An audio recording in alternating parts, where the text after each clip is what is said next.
যে বাপ 18 বছর পর্যন্ত বিটিকে পেলেছে, খাইয়ে মানুষ করেছে, সে তোমার হাতে তুলে দিচ্ছে।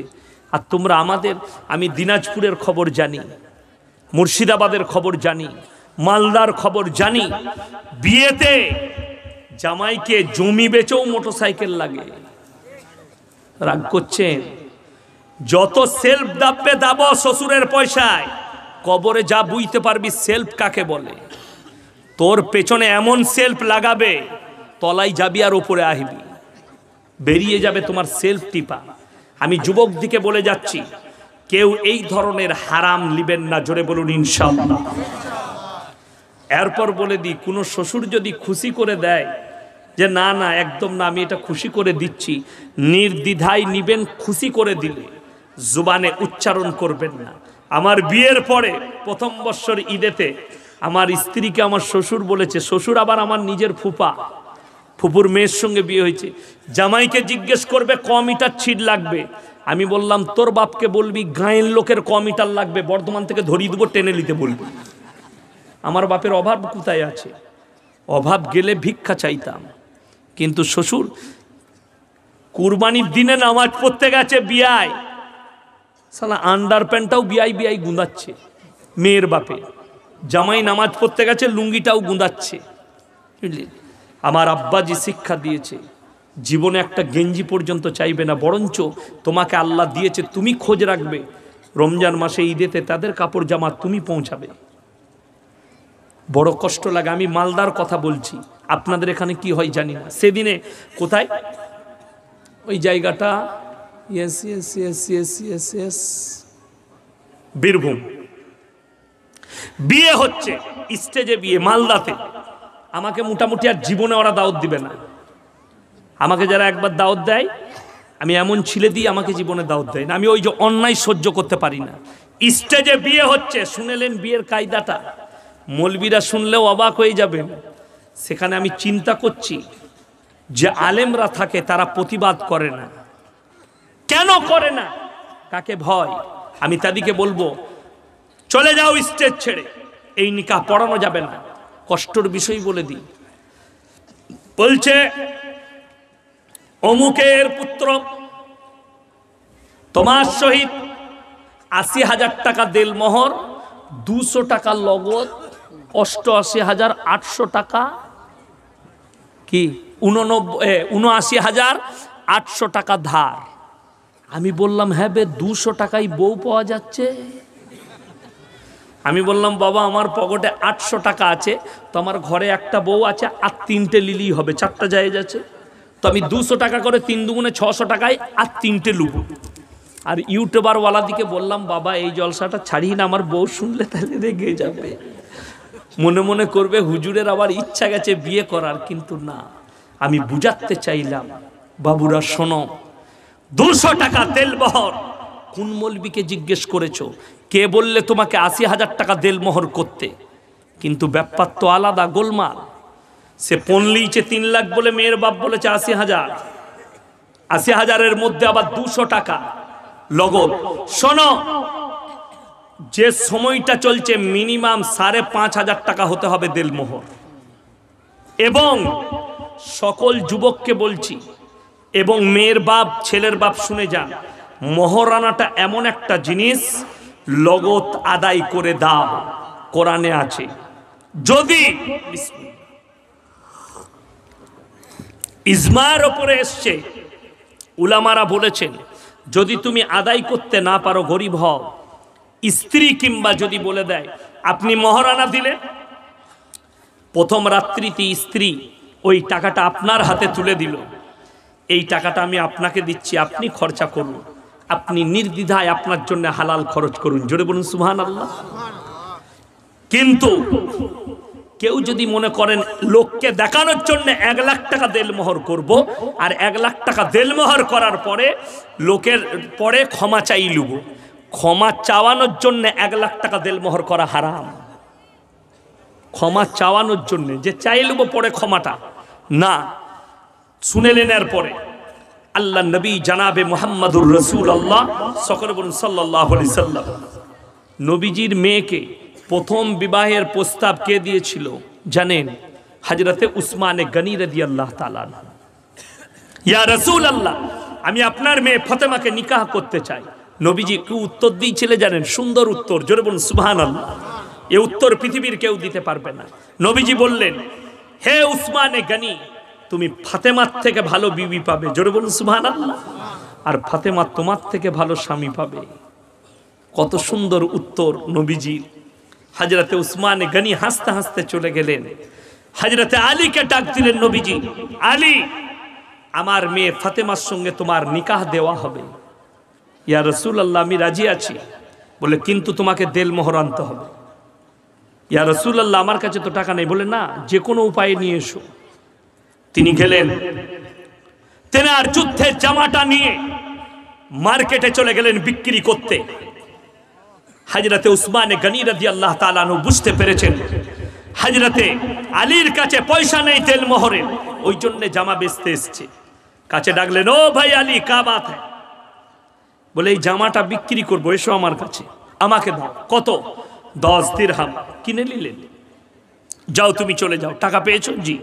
কিছু দূর গেছেন, আর হযরতে উসমানে গনি আবার ডাক দিলেন, ও ভাই আলী, এখানে এসো। কাছে এলো। তুমি তোমার জামা বিক্রি করেছো? জি। টাকা পেয়েছো? জি, পেয়েছি। বললে, হে আমার ভাই আলী, এই জামাটা আমি তোমাকে হাদিয়া করছি, উপহার দিচ্ছি। জোরে বলুন সুবহানাল্লাহ। হযরতে আলীর চোখে পানি। হে উসমানে গনি, তুমি কেন আমাকে জামাটা উপহার দিচ্ছ? হযরতে উসমানে গনি চোখের পানি ফেলিয়ে বললে, আল্লাহর কসম, আমার জীবনে যদি সবথেকে বেশি খুশি হয় আজকের দিনটা, যে আমার টাকাটা আজকে নবীজির মেয়ের বিবাহে দেলমোহর হিসাবে কাজে লাগবে, আমি ভাগ্যবান। জোরে বলুন সুবহানাল্লাহ। ওই টাকা নিয়ে গেছেন, দেলমোহর পরিপূর্ণ করেছেন মহারানা। তারপরে নবীজির বিটি বিদায় হয়েছেন ফাতেমা আলীর ঘরে। জোরে বলুন সুবহানাল্লাহ। আর আজকে বড় কষ্ট লাগে, যারা বলছেন মৌলবীর কথা শুনবো না, বেটার বিয়েতে যারা পণ নিতে চান, তাদেরকে অনুরোধ করব, এক কাজ করবেন, যাদের পয়সার খুবই প্রয়োজন, বেটার বিয়ে দিতে পাচ্ছেন না, কমপক্ষে ভালো করে মোজদারিগুলো চেঁচে নিয়ে একটা শাড়ি পরবেন, দিয়ে এইখানে কদুবাড়ি মোড়ে যে টোলটা আছে, টোলে গিয়ে হাততালি মারবেন, লরিওয়ালারা গাদা টাকা দিবে। অনেক ভালো কাজ। হিজড়ে সাজবেন, হিজড়ে। কেন? আপনি তো বেটা পয়দা করতে পারেন না, পাঁঠা পয়দা করেছেন। যারা বেটার বিয়েতে পণ নেয়, ছেলেটার গলায় গামছা দিয়ে হাঁটে নিয়ে যাবেন, আমার পাঁঠাটাকে বিক্রি করতে নিয়ে এসছি, পয়সা নেই আমার কাছে, পাঁঠা বেচবো। বড় কষ্ট লাগে। তুমি পণ নিবে, যদি বলেন আমার ছেলের বিয়ে দিচ্ছি, ছেলে খাবে কি, তাইলে হারাম করতু নামাজ পড়ে করলি কি? তো আল্লাহর প্রতি বিশ্বাস নাই। রুজির মালিক সকলে বলুন কে? আল্লাহ। বলে দিই, আমি যখন প্রথম জীবনে আমার লখনৌ থেকে পড়েছি, যখন আমি পড়ি, আমার মা ফোন করে বলল, তোমার বিয়ে ঠিক করেছি তোমার ফুফুইতো বোনের সঙ্গে। তখন আমি পড়ি, আব্বা টাকা পাঠায়। তখন আমার পড়ার জীবন। ফিরে এলাম, মাদ্রাসায় লাগলাম। কত বেতন জানেন? মাত্র 2000 টাকা। কত বললাম? 2000 টাকা। আমি আব্বাকে বললাম, আমি যে এখন বিয়ে করব, আমার 2000 টাকায় কি করে সংসার চলবে? আব্বাজি বললে, তুমি আলেম মানুষ, আল্লাহর উপরে ভরসা করো, কোরআন হাদিস চর্চা করতে লাগো, আল্লাহ বরকত দেবে, রুজির মালিক আল্লাহ, তুমি নও। তুমি ওই 2000 টাকায় তোমার 2 লাখের মতো হবে। যেদিনে বিবাহ করলাম, 6 মাস যাইনি, শুনেলেন আল্লাহর কুদরত।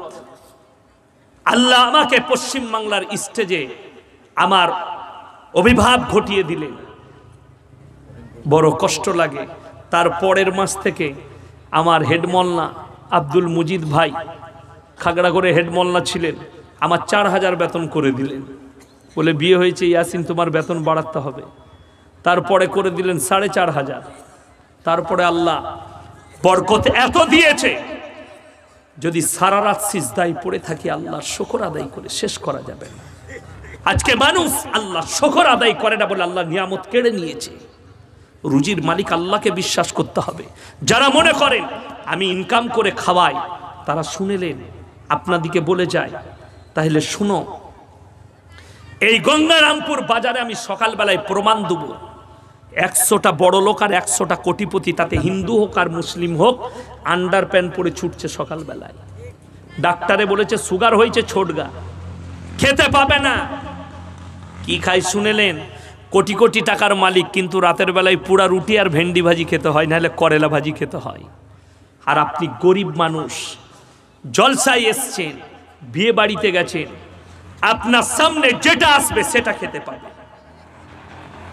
আমি কলকাতা গেছি বজবজে জলসা করতে, রাত 12টায় জলসা শেষ করেছি। একজন হাজি সাহেব বললে, হুজুর আমার বাড়িতে দাওয়াত। আমি চলুন, অসুবিধা নাই। গেলাম।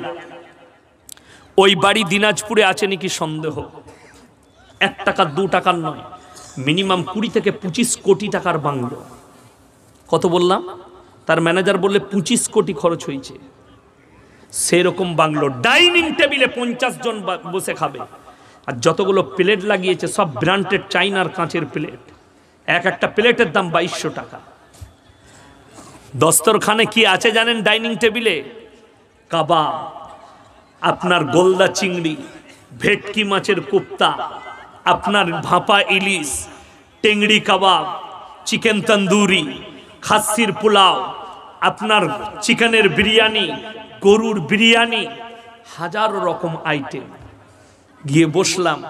আমার ড্রাইভার, আমার হাজি সাহেবের কর্মচারী হাজি সাহেব আমার পাশে বসেছে, আরো 2 জন গরিব মানুষ বসেছে, মুয়াজ্জিন যে মসজিদে ঝাড়ু লাগায় সে বসেছে, ইমাম বসেছে, হাজি সাহেব আমার পাশে। আমি বললাম আল্লাহ রুজি মাফে। হাজি সাহেবকে বললাম 1 পিস চিকেন তন্দুরি দেবো, বললাম আমার চলবে না। আমি বললাম ভাপা ইলিশ, বলে ছুয়া চলবে না। খাসি, বলে একদম ভাবাই যাবে না। কি খাবেন হাজি সাহেব? বলে আমার আলাদা আসছে, চিন্তা নাই। তারপরে দেখছি তার কর্মচারী নিয়ে আসছে প্লেটে 2টো রুটি আর একটা বাটিতে করেলা ভাজি। বলে এটা আমার রাতের ডিনার। আমার চোখের মধ্যে পানি এলো। রুজির মালিক আল্লাহ তুমি।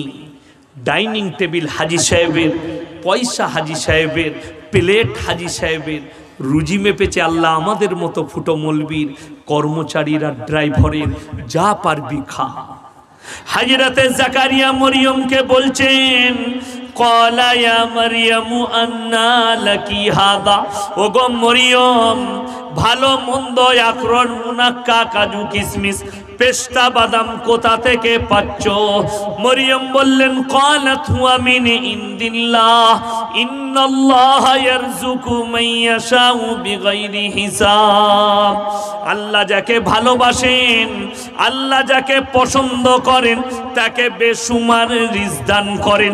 কোথা থেকে দেব, কেমন করে দেব, আমি আল্লাহ ছাড়া পৃথিবীর কেউ জানে না। জোরে বলুন সুবহানাল্লাহ। রুজির মালিক হচ্ছে আল্লাহ। কোথা থেকে দেব, কেমন করে দেব, তোমরা টের পাবে না। আমি রুজি দান করি, রুজি আমার উপরে বিশ্বাস করো। ওই জন্য প্রত্যেকজনকে বলবো, যে আসছে নিজের রুজি মেপে আসছে। তোমার সন্তানের যদি বিয়ে হয়, তুমি যদি 100 কোটি টাকা দিয়ে যাও, তার তকদিরে যদি ভিক্ষা করা লেখা থাকে, তাকে ভিক্ষা করে খেতে হবে। আর যদি 1 টাকাও না দাও, তোমার সন্তানকে আল্লাহ যদি কোটিপতি লিখে দেয়, তোমার সন্তানকে আল্লাহ কোটিপতি করবে, তকদিরে লেখে এনে। এটা যাদের বিশ্বাস নাই, তারা বাড়িতে গিয়ে সূরা দাহর খুলবেন, 29 পারা, একদম প্রথম আয়াত। হালা তাআলাল ইনসানি হিনুম মিনাদ দাহরি লাম ইয়াকুন শাইয়াম মাযকুরা ইন্না খালাকনাল ইনসানা মিন নুতফাতিন আমশাজ নাবতালিহি ফাজআলনাহু সামিয়াম বাসীরা। হে আমার নবী বলো, হালা তাআলাল ইনসানি হিনুম মিনাদ দাহরি লাম ইয়াকুন শাইয়াম মাযকুরা। হে আমার বিশ্ব নবী, পৃথিবীর মানুষকে বলে দাও, তোমাদিকে দুনিয়াতে পাঠাবার পূর্বে তোমার পরিবারে, তোমার গ্রামে, তোমার অঞ্চলে তোমার কোনো কালচার ছিল না। ইন্না খালাকনাল ইনসানা মিন নুতফাতিন আমশাজ নাবতালিহি ফাজআলনাহু সামিয়াম বাসীরা। একজন নারী এবং পুরুষ, স্বামী এবং স্ত্রী একত্রিত করে 1 ফোঁটা নিঃশ্বাস দ্বারাই আমি তোমাদিকে সৃষ্টি করেছি। তোমরা তোমাদের স্ত্রী জরায়ুতে 1 ফোঁটা পানি নিক্ষেপ করো, তার থেকে আমি আল্লাহ রাব্বুল আলামিন রক্তপিণ্ডলি, রক্তপিণ্ডলি থেকে মাংসপিণ্ডলি, আর মাংসপিণ্ডলি থেকে তার তার মধ্যে আমি আল্লাহ কৃতি দান করি, তারপরে তার মধ্যে আমি আল্লাহ রূহটাকে ভরে দিই। ওই জন্য আমার আল্লাহ রাব্বুল আলামিন মায়ের গর্ভে যখন সেই বাচ্চা 5 মাস পেরিয়ে যায়, আমার আল্লাহ রূহটাকে ফুঁকে দেয়। জোরে বলুন সুবহানাল্লাহ। যখনই 4 মাস পেরিয়ে 5 মাসে পড়ে আল্লাহ ওই বাচ্চার মধ্যে রূহটাকে ফুঁকে দেয়, তখন দেখবেন বাচ্চা লড়ন চড়ন করে। মারা বলে না পেটে মনে হচ্ছে বাচ্চাটা নড়ছে, ডাক্তারে দেখে হ্যাঁ নড়াচড়া করছে, অসুবিধা নেই। কোরআন বলছে নড়ে, আমি রূহটাকে ফুঁকে দিই। ওই জন্য আল্লাহ সাবধান করলেন, শোনো কাদের জন্য? আপনি ভাবছেন বেঈমান কাফেররা আপনার বিরুদ্ধে কিভাবে ষড়যন্ত্র রয়েছে শুনেলেন। কেন্দ্রতে সুপ্রিম কোর্ট রায় দিয়েছে, এরপর থেকে এই ভারতের সংবিধানে, এই ভারত দেশের স্বাধীন দেশে আমাদের দেশের মেয়েরা 6 মাস পর্যন্ত নিজের পেটের বাচ্চাকে নষ্ট করতে পারে। জোরে বলুন নাউজুবিল্লাহ। কোরআন এদের জন্য কি বলেছে? ওয়ালা তাকতুলু আওলাদাকুম খাশিয়াতা ইমলাক নাহনু নারযুকুহুম ওয়া ইয়াকুম। হে আমার নবী বলে দাও, তোমরা দরিদ্রতার ভয়ে তোমাদের আওলাদকে কতল করো না। আমার ভাইয়েরা, আমার মায়েরা, বোনেরা, যারা মনে মনে ভাবেন আমি আমার পেটের বাচ্চাকে নষ্ট করেছি, পৃথিবীর কেউ জানে না। তোমরা ওষুধ দাও আর ইনজেকশন দিয়ে গলিয়ে পায়খানা রক্ত পানি করে পায়খানা চেম্বার বলো, নদ নদী নালাতে পৌঁছেছো। যারা ভাবছেন আমরা পাপ করি, পৃথিবীর কেউ দেখতে পারে না, কেউ জানতে পারে না। আমি যত রকমের পাপ করি, জিনা করি আর বালাৎকার করি আর মদ খাই, আমরা যত রকমের গুনাহ করি পৃথিবীর কেউ জানে না। আমার আল্লাহ রাব্বুল আলামিন সূরা আল ইমরানে বললেন, ইন্নাল্লাহা লা ইয়াখফা আলাইহি শাইউন ফিল আরদি ওয়ালা ফিস সামা। হে আমার বিশ্ব নবী, পৃথিবীর মানুষকে বলো এই আসমান আর জমিনের মধ্যে যা কিছু আছে কোন জিনিসটাই আমার আল্লাহর কাছে গোপন নেই। তোমরা অন্তরে কথা বলো, আমি আল্লাহ শুনতে পাই। জোরে বলুন সুবহানাল্লাহ। আমার ভাইয়েরা, আমার মায়েরা, বোনেরা, যারা মনে মনে ভাবছেন আমি আমার পেটের সন্তানকে নষ্ট করেছি, পৃথিবীর কেউ জানে না, আমার পরিবার জানে না, তারা কান খুলে শোনো। আমার নবী বিশ্ব নবীকে বেঈমান কাফেররা প্রশ্ন করেছে, ওগো আল্লাহর নবী, আমরা মারা যাই, মানুষ মারা যাওয়ার পরে মাটির সাথে মিশে যায়, ছাই হয়ে উড়ে যায়, আল্লাহ কেমন করে আবার পুনরায় জীবিত করবেন? আমার আল্লাহ রাব্বুল আলামিন সঙ্গে সঙ্গে কোরআনে কসম খেলেন, লা উকসিমু বিয়াউমিল কিয়ামা, আমি আল্লাহ রাব্বুল আলামিন কসম খাচ্ছি কিয়ামতের দিনের, ওয়ালা উকসিমু বিন্নাফসিল লাওয়ামা, আর আমি কসম খাচ্ছি ওই সমস্ত আত্মার যারা বলে আল্লাহ আমাদিকে পুনরায় কেমন করে জীবিত করবেন। আয়াহসাবুল ইনসানু আল্লান নাজমা ইদামা বালা কাদিরিনা আলা আন নুসাউইয়া বানানা। হে আমার বিশ্ব নবী, পৃথিবীর মানুষকে বলো শুধু তোমাদের আকৃতি নয়, হাত পা নাক কান গলা নয়, তোমাদের আঙ্গুলের মধ্যে যে লকির গুলো আছে, যে দাগ গুলো আছে, আমি আল্লাহ রাব্বুল আলামিন ওইভাবে আবার পরিপূর্ণ করতে সক্ষম। জোরে বলুন সুবহানাল্লাহ। আমার ভাইয়েরা, আমার মায়েরা, যারা নষ্ট করে দাও বাচ্চা পেটের, হত্যা করো, কিয়ামতের দিনে আল্লাহ ওই বাচ্চাগুলোকে দাঁড় করাবেন, আর ওই বাচ্চারা বলবে আল্লাহ এই পাপিষ্ট মা বাপ যারা আমাকে মায়ের গর্ভে কতল করেছে, তখন তুমি যদি তাহাজ্জুদ গুজার হও তারপরও তোমার ঠিকানা হবে জাহান্নাম।